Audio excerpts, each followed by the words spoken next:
Jeffrey Epstein. Jeffrey Epstein. Jeffrey Epstein. Jeffrey Epstein has taken his own life. Jeffrey Epstein has died by suicide. उसे मरे हुए पूरे Imagine a world where the most powerful people on Earth gather on a private island, where luxury yachts dock beside pristine beaches, where the elite of politics, business, and entertainment mingle freely. Now imagine that behind this facade of wealth and influence lies one of the most disturbing criminal operations in modern history. This is the story of Jeffrey Epstein, a financier who built an empire not on legitimate business, but on exploitation, manipulation, and unspeakable crimes against children.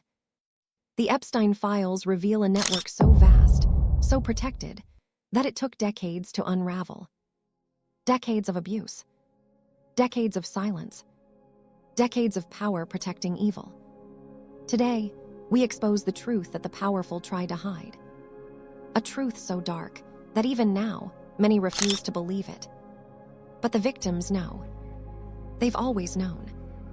And now, the world is finally listening. Who was Jeffrey Epstein? Jeffrey Epstein was born in 1953 in Brooklyn, New York. The son of working-class parents, he seemed destined for an ordinary life. But Epstein had ambitions. He started as a mathematics teacher at the prestigious Dalton School in Manhattan, despite lacking a college degree. It was there he made connections that would change everything. He quickly moved into finance, working at Bear Stearns Investment Bank. Within a few years, he established his own firm, J. Epstein and Company. But here's where the story gets strange. Epstein's wealth remained a complete mystery. Unlike other billionaires, Warren Buffett, Bill Gates, Jeff Bezos, no one could identify how he actually made his money. There were no major investments on record, no clear business model, no transparent financial dealings, just connections to extremely wealthy and powerful individuals.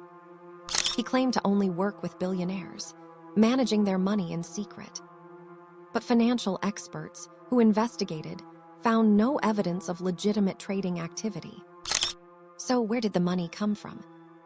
He owned a mansion in Manhattan, one of the largest private residences in New York City, a ranch in New Mexico spanning thousands of acres, a private island in the U.S. Virgin Islands called Little St. James. Locals called it something else. Pedophile Island. An apartment in Paris. A Palm Beach estate. Properties around the world, worth hundreds of millions of dollars. But his real currency wasn't money. It was access, influence, and secrets. Epstein cultivated relationships with presidents, princes, scientists, celebrities, and the world's most powerful businessmen.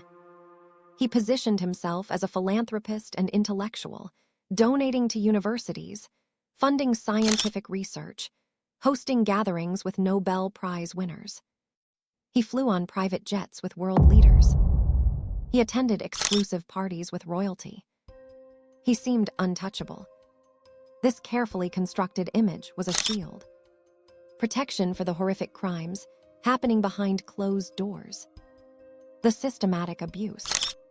The Epstein operation was not random. It was systematic, calculated, and methodical. Young girls, some as young as 14, were recruited from vulnerable backgrounds. Many came from broken homes. Single-parent families struggling financially. Girls who dreamed of something better. They were often promised modeling opportunities, educational support, or money for their families. The recruiters made it sound innocent. Come give massages to a wealthy man. You'll make $200 for an hour. It's easy money. Nothing bad will happen. But it was all a lie.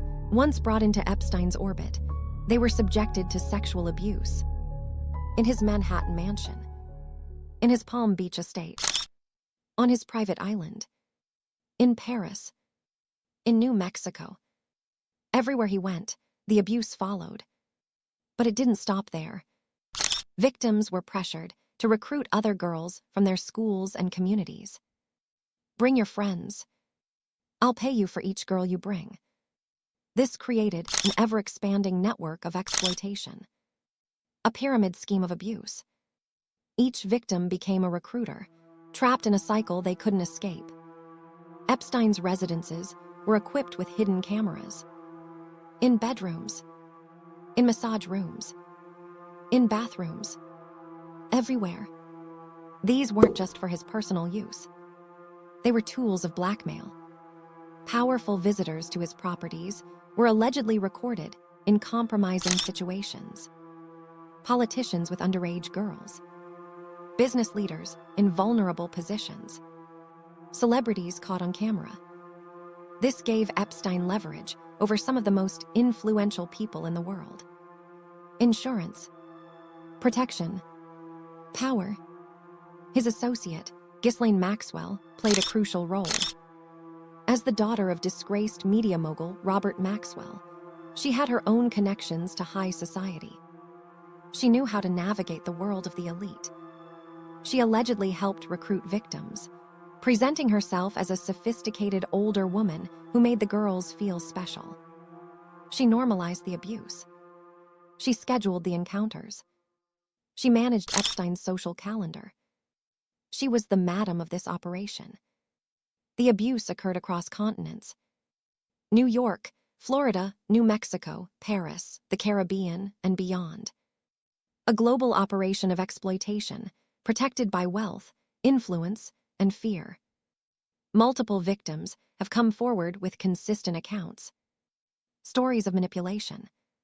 Stories of abuse.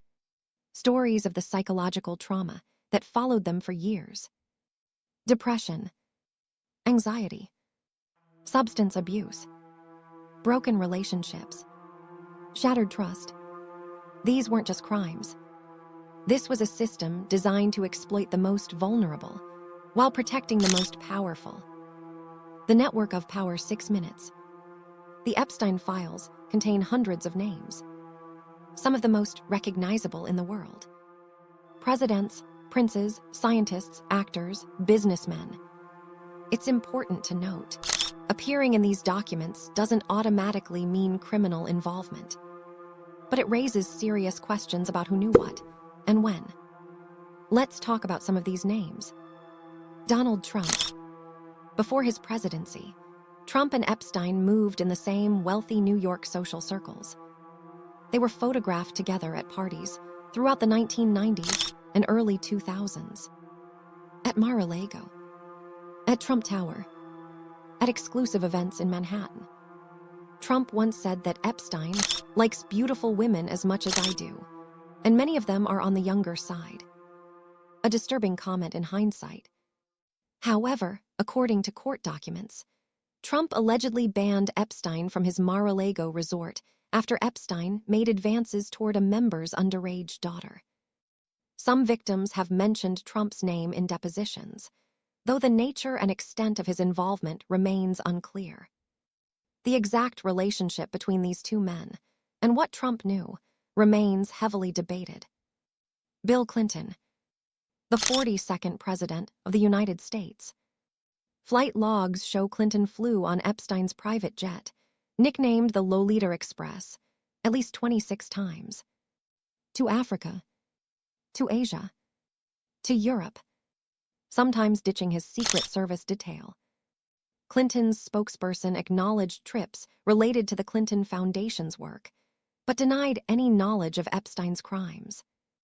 Yet victims have placed Clinton at Epstein's properties, on the island, at the New Mexico ranch. Though Clinton has consistently denied any wrongdoing or awareness of illegal activities, questions remain about what he witnessed. Prince Andrew, the Duke of York, Queen Elizabeth's second son. His association with Epstein became the most publicly damaging. Virginia Giuffre, one of Epstein's most vocal victims, alleged that she was trafficked to Prince Andrew when she was 17. She claims Ghislaine Maxwell instructed her to have sex with the prince. 3 times. In London. In New York. On Epstein's Island. A now famous photograph shows Prince Andrew with his arm around Giuffre's waist, with Ghislaine Maxwell smiling in the background. The prince claims the photo is fake. He denies ever meeting her. In a disastrous BBC interview, Prince Andrew attempted to defend himself. He claimed he couldn't have been with Giafar on the night in question because he was at a Pizza Express in Woking with his daughter. He said he couldn't sweat due to a medical condition from the Falklands War, contradicting Giafar's account. The interview was catastrophic. The public didn't believe him. He eventually settled a civil lawsuit with Giafar, reportedly for millions of dollars. He was stripped of his military titles and royal patronages. He no longer uses the title, His Royal Highness, in public. A spectacular fall from grace.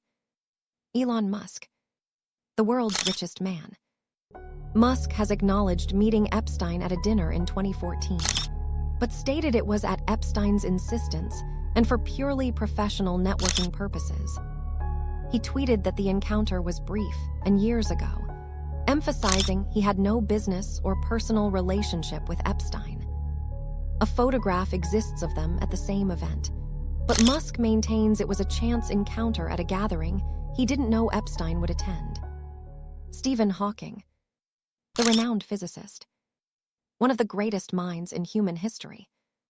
He attended a conference that Epstein funded in the Caribbean in 2006. Documents suggest Epstein used such events to launder his reputation by associating with legitimate scientists. There's no evidence Hawking had any knowledge of Epstein's criminal activities. Epstein seemed to collect famous scientists like trophies, funding their research, hosting them at conferences, all to appear legitimate. Bill Gates, the Microsoft founder and billionaire philanthropist. Gates met with Epstein multiple times after Epstein's 2008 conviction. Let that sink in. After Epstein was already a registered sex offender. Flight logs show Gates flew on Epstein's jet. Emails reveal multiple meetings between 2011 and 2014. Gates later admitted this was a huge mistake and stated the meetings were about philanthropy. But his ex-wife Melinda Gates cited his relationship with Epstein as one factor in their divorce. She reportedly met Epstein once and felt deeply uncomfortable, warning Bill to stay away. He didn't listen.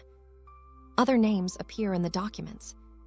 Kevin Spacey, Chris Tucker, Naomi Campbell, Alan Dershowitz, Epstein's defense attorney, who has been accused by victims of participating in abuse.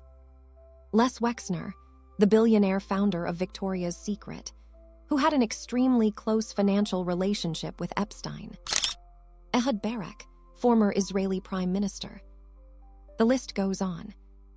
These connections reveal how Epstein weaponized social networking, using legitimate-seeming gatherings, charitable donations, scientific conferences, and intellectual events to gain proximity to power, all while concealing his crimes. The blackmail operation. Former victims and investigators believe Epstein's operation went far beyond personal gratification. It was an intelligence gathering and blackmail scheme. The hidden cameras throughout his properties weren't just recording. They were creating leverage. Imagine being a powerful politician, caught on camera in a compromising situation with an underage girl. Imagine being a billionaire CEO, recorded doing something that would destroy your career. Imagine being a member of a royal family, with video evidence that could topple a dynasty. This gave Epstein protection and influence. He had compromat, as the Russians call it, compromising material on some of the world's most powerful people. They couldn't touch him, because he could destroy them. Some have speculated about connections to intelligence agencies. Israeli intelligence, American intelligence.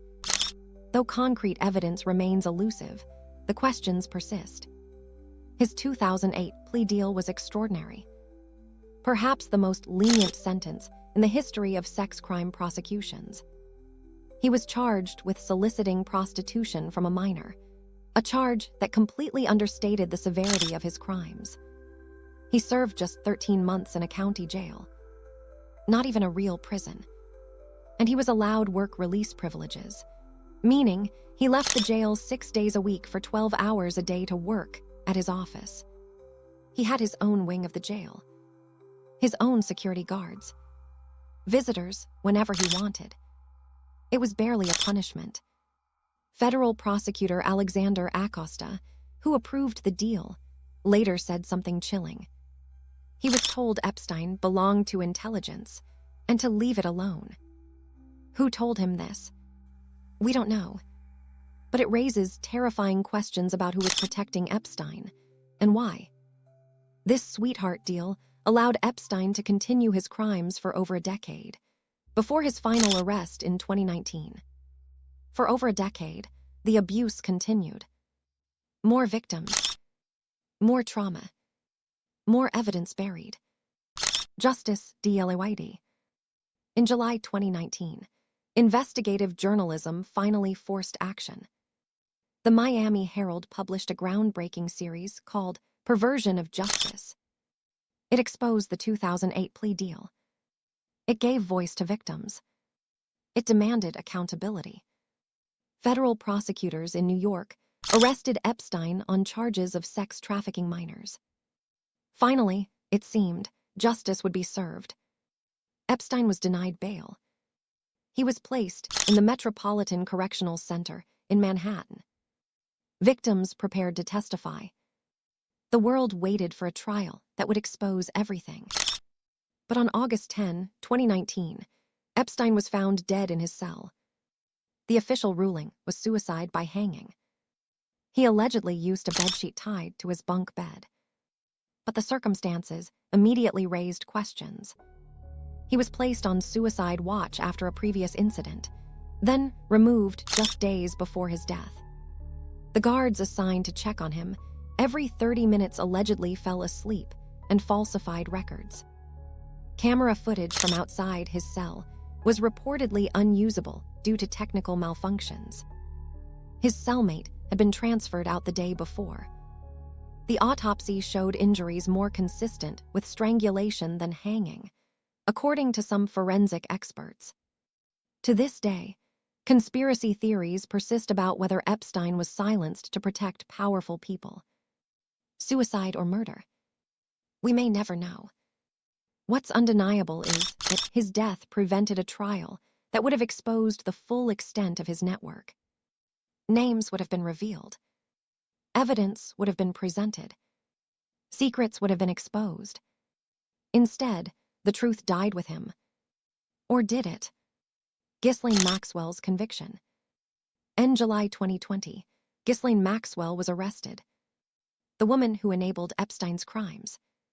She had been hiding, moving between safe houses, until the FBI finally tracked her down. In 2021, her trial began.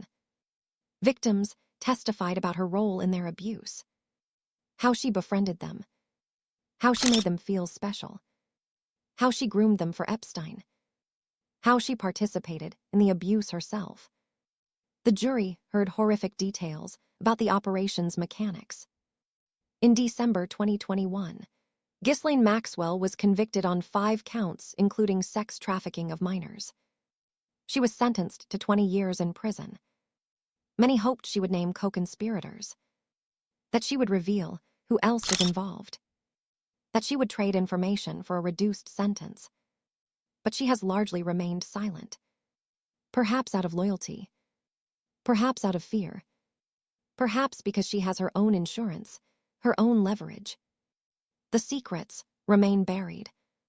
The UNSCLNG of documents. In recent years, thousands of pages of previously sealed court documents have been released. Flight logs from Epstein's jets. Victim testimony. Depositions from associates. Emails and messages. Each release brings new revelations. More names. More connections. More evidence of how deep this network truly went. The documents reveal a level of organization that's chilling. Schedules of victims. Payments to recruiters. Travel arrangements for powerful men. It wasn't random. It was business. And the victims, they were the product. The VICTMS fight. The survivors continue to fight for accountability. Many have come forward publicly, despite the trauma of reliving their abuse. Virginia Giuffre, Maria Farmer, Courtney Wild, Sarah Ransom, and dozens more. Their courage in speaking out has been extraordinary. Civil cases are ongoing. Lawsuits against Epstein's estate. Lawsuits against those who enabled him. Lawsuits against institutions that looked the other way. The Victims' Compensation Fund has paid out over $100 million to more than 150 survivors. But no amount of money can undo the damage. The psychological scars remain. The stolen innocence can never be returned. Yet they persist, demanding justice, demanding truth, demanding that the world never forget. Nah. The Epstein case exposed how wealth and power can shield predators for decades. It revealed systemic failures in law enforcement, in the justice system, in society's willingness to look the other way when crimes are committed by the elite. It showed us that there are two justice systems, one for the powerful, one for everyone else. Survivors continue to fight for accountability. The full contents of the Epstein Files, thousands of pages, continue to be released through court orders. Each release brings new questions. Who else was involved? What happened to all the evidence collected from his properties? How many victims never came forward, too traumatized or afraid to speak? What other powerful people remain protected? This isn't just a story about one monster.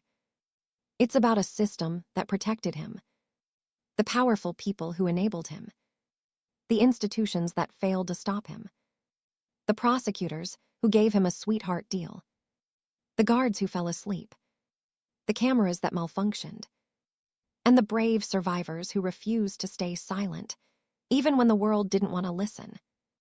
The Epstein Files remind us that justice must apply to everyone, regardless of wealth, regardless of status, regardless of connections. The truth demands that we never forget, that we keep asking questions, that we keep demanding answers. Because somewhere, there are still victims who haven't been heard. There are still powerful people who have never been held accountable. And there are still secrets, buried deep, waiting to be exposed. This is the story of Jeffrey Epstein. But it's also the story of every victim who suffered in silence, every survivor who found the courage to speak, and every person who refuses to let the powerful escape justice. The Epstein Files are not closed. The fight for truth continues, and we will not forget.